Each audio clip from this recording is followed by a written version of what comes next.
Well, the blue is still in the water, and the blue's still in the sky. And way beyond the blue, there's someone watching from on high. My clothes may be ragged, and my shoes may be worn, but I've been a wealthy boy since I've been born.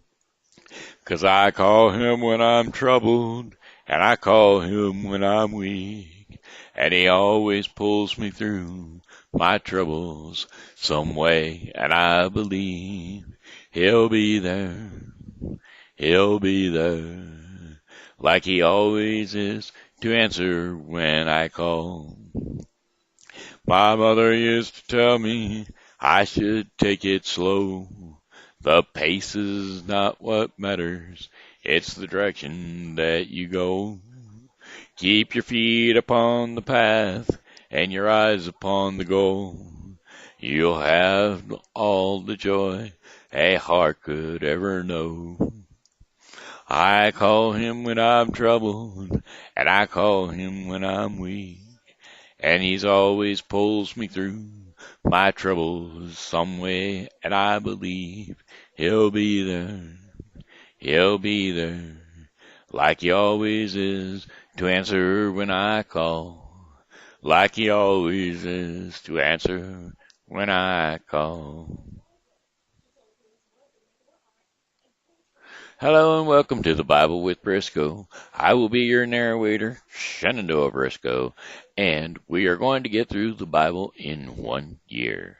Today is day 38, and we're going to be doing Leviticus 1 through 3 and Matthew 24, 1 through 28. Father, I just ask for purity in voice and articulation, so that this translation may be a blessing for you and all of those who are listening. In Jesus' mighty name, amen. And they all said, amen. Leviticus, the burnt offering. The Lord called to Moses and spoke to him from the tent of meeting. And he said, Speak to the Israelites and say to them, When anyone among you brings an offering to the Lord, bring as your offering an animal from either the herd or the flock. If the offering is a burnt offering from the herd, you are to offer a male without defect. You must present it at the entrance to the tent of meeting, so that it will be acceptable to the Lord. You are to lay your hand on the head of the burnt offering, and it will be accepted on your behalf, to make atonement for you. You are to slaughter the young bull before the Lord, and then Aaron's sons, the priests, shall bring the blood and splash it against the sides of the altar at the entrance to the tent of meeting. You are to skin the burnt offering and cut it into pieces. The sons of Aaron, the priests, are to put fire on the altar and arrange wood on the fire.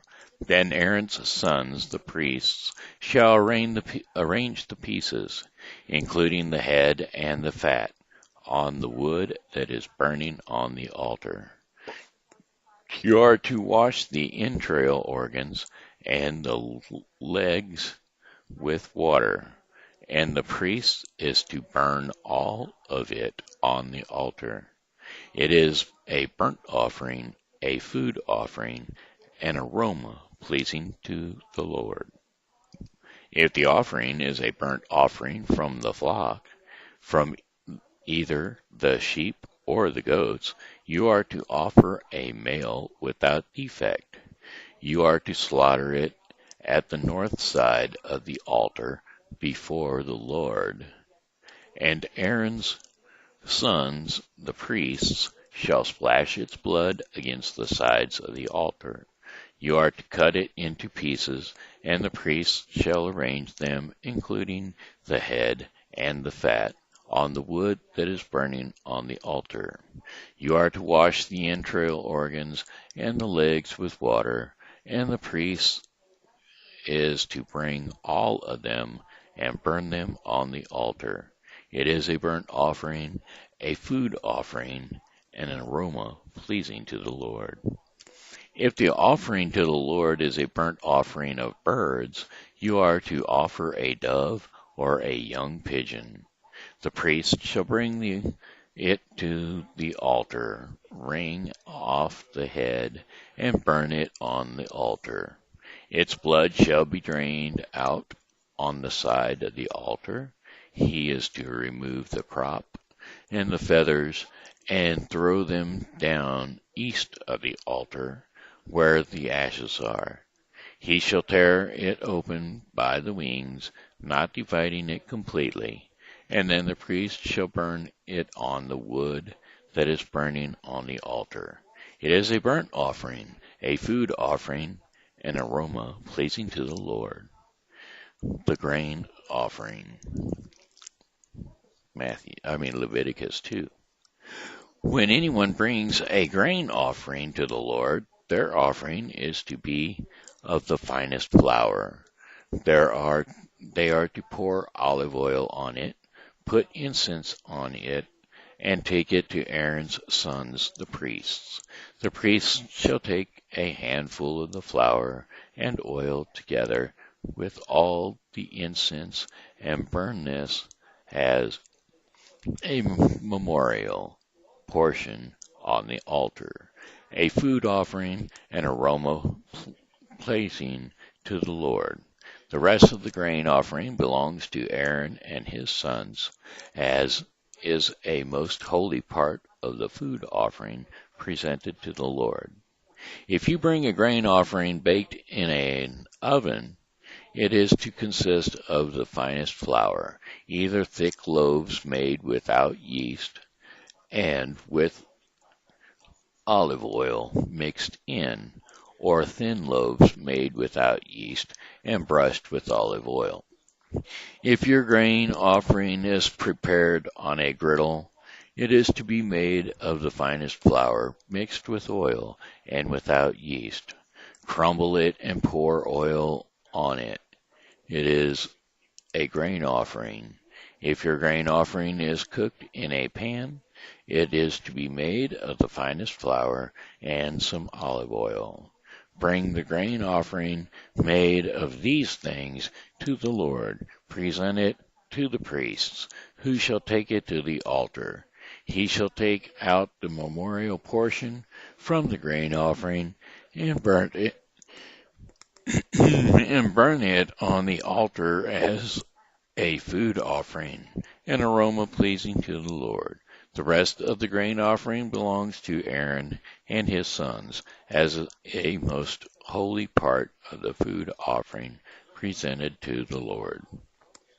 Every grain offering you bring to the Lord must be made without yeast, for you are not to burn any yeast or honey in a food offering presented to the Lord.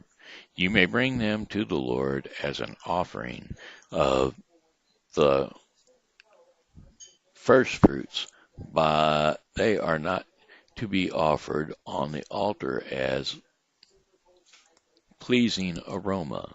Season all your grain offerings with salt. Do not leave the salt of the covenant of your God out of your grain offering. Add salt to all your offerings. If you bring a grain offering of first fruits to the Lord, offer crushed heads of new grain roasted in the fire. Put oil and incense on it. It is a grain offering. The priest shall burn the memorial portion of the crushed grain and the oil together with all of its incense as a food offering presented to the Lord. Fellowship offering. Leviticus 3. If you are offering a fellowship offering and you offer an animal from the herd, Whether male or female, you are to present before the Lord an animal without defect. You are to lay your hand on the head of your offering and slaughter it at the entrance to the tent of meeting. Then Aaron's sons, the priests, shall splash the blood against the sides of the altar from the fellowship offering. You are to bring a food offering to the Lord, the internal organs and all the fat that is to, connected to them, both kidneys with the fat on them near the loins, and the long lobe of the liver, which you will remove with the kidneys. Then Aaron's sons are to burn it on the altar, on top of the burnt offerings that is lying on the burning wood. It is a food offering, an aroma pleasing to the Lord. If you offer an animal from the flock as a fellowship offering to the Lord, you are to offer a male or female without defect. If you offer a lamb, you are to present it before the Lord. Lay your hand on its head and slaughter it in front of the tent of meeting. Then Aaron's sons shall splash its blood against the sides of the altar. From the fellowship offering you are to bring a food offering to the Lord. Its fat, the entire fat trail, cut off close to the backbone, the internal organs and all the fat that is connected to them, both kidneys with the fat on them near the loins, and the long lobes of the liver, which you will remove with the kidneys. The priest shall burn them on the altar as a food offering presented to the Lord. If your offering is a goat, you are to present it before the Lord. Lay your hand on its head and slaughter it in front of the tent of meeting. Then Aaron's sons shall splash its blood against the sides of the altar.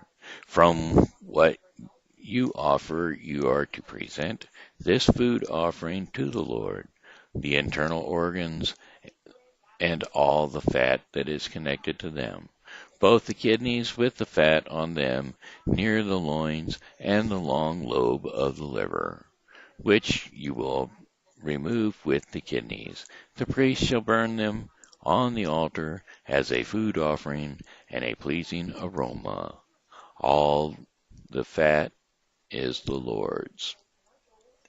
This is the lasting ordinance for the generations to come.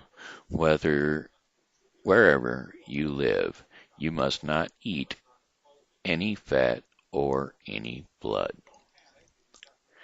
Okay, Matthew 24:1-28. The destruction of the temple, a sign of the end times. 24. Jesus left the temple and was walking away when his disciples came up to him to call his attention to its burning. Do you see all these things? He asked. Truly I tell you, not one stone here will be left on another. Every one will be thrown down. As Jesus was sitting on the Mount of Olives, the disciples came to him privately. Tell us, they said, when will this happen? And what will be the sign of your coming and the end of the age? Jesus answered, watch out that no one deceives you, for many will come in my name, claiming I am the Messiah, and will deceive many, and you will hear of wars and rumors of wars, but see to it that you are not alarmed. Such things must happen, but the end is still to come. Nations will rise against nations, and kingdoms against kingdoms. There will be famine and earthquakes in various places. All of these are the beginning of birth pains. Then you will be handed over to be persecuted and put to death, and you will be hated by all nations because of me. At that time, many will turn away from the faith and will be betrayed and hated and hate each other.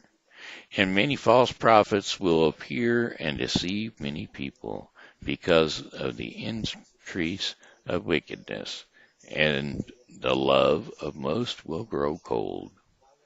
But the ones who stand firm in the end will be saved.